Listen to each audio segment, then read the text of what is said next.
Hey guys, it's Phil Morrison, dating coach for men with social anxiety. So I wanted to relatively quickly today talk about what I've learned when it comes to facing fears. So I've faced loads of fears in my life from a personal standpoint, by which I mean for my own gain.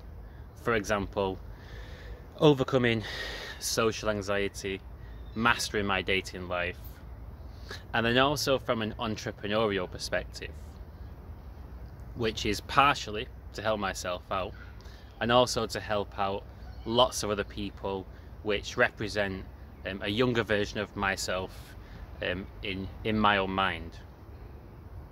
So I've really learned a lot, and what I thought I'd focus on in this video is two things that you have to get right when it comes to facing fears, because it's a little bit like being in the gym and putting weight on a bar, and if you put too much weight on, you're doing something which is just crazy, too overwhelming. You're not going to get much growth from it, and it will scare you too much. But if you find the right balance where you're doing something which is outside of your comfort zone but not completely overwhelming, you can adjust to that particular weight and then keep moving things forwards and further forwards. So you want to find that that sweet spot. So what I learned is, firstly, that it's almost like there's a spectrum and two different sides of a pole, and on one side is the entrepreneurial personal growth type stuff, lots of facing fear, and this is fantastic. It leads to confidence, transformation, etc. But it's also adrenaline inducing, and it's exciting and adrenaline inducing. Now the other end of the spectrum are really tame activities which are calming and relaxing, and the more over to the adrenaline inducing side that you go, you have to balance that with high quality rest, which is basically the opposite polarity to the fear facing activities. And this can be, for example, in the real practical world, if I'm doing something which I find daunting. Certainly when I started out, running events was really scary. So I'd run an event, and then afterwards I might spend a weekend just chilling with my family, enjoying myself, relaxing. Then my batteries would be recharged. So the more intense the fear-facing activity, the more you need to make sure that your rest is top quality.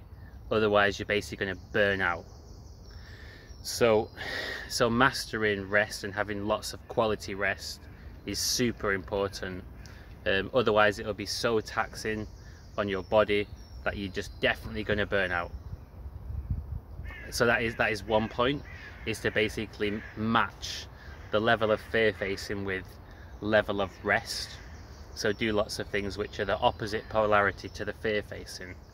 And for a guy, going on dates with girls is super relaxing, and that helps you to calm down and get out of your head. And so this is a great way, if you have access to this, to actually balance out your growth.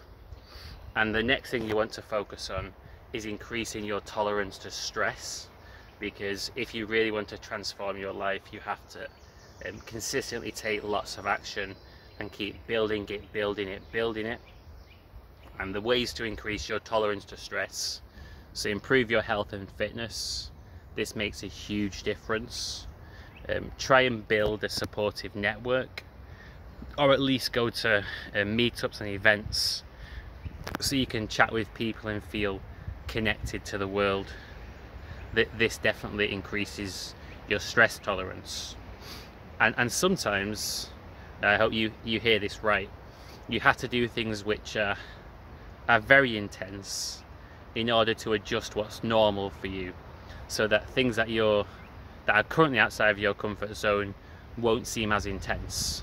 So if you was to do public talks in front of hundreds of people, doing a public talk in front of 10 people would seem pretty trivial, basically a walk in the park.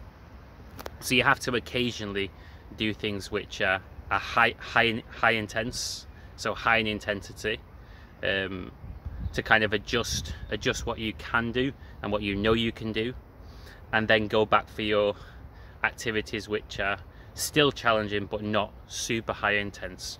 So for example, let's say that you wanted to get really confident doing public speaking.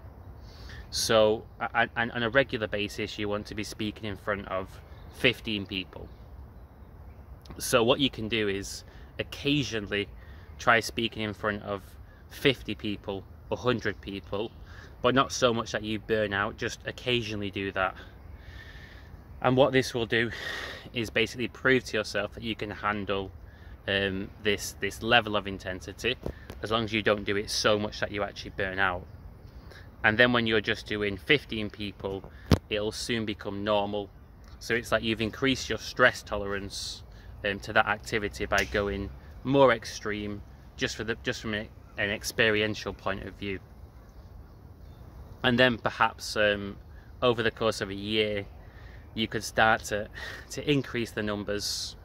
So maybe you're doing a talk in front of 20 people, 30 people, before you could regularly do talks in front of large numbers of people. So I hope that actually makes sense. I've kind of played about with this concept, but the best analogy is, in terms of transformation, growing, fear-facing, is the weight on the bar analogy. And basically when you increase the weight on the bar and you adapt to this new weight, you get your own weight up, and what was once a challenge for you and scary becomes normal. So it's still resistance, it's never at a stage where it's nothing. So whenever I'm doing a video, there's still some adrenaline there, but it's not as intense as it used to be. So a lot of it is exposure, but like I said earlier, you want to balance that exposure with quality rest. And what I would say is that you can pick some fears that you want to face and start to play about and have a go. And you'll know yourself if you're starting to burn out and it's a bit too intense, and that basically means the weight's a bit too heavy for you and you're overtraining. So you might have to strip back a few plates from the bar.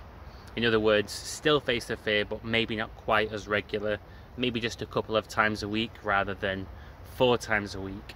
And after several months you might add a 3rd session of facing fear in, or make the other 2 sessions more intense.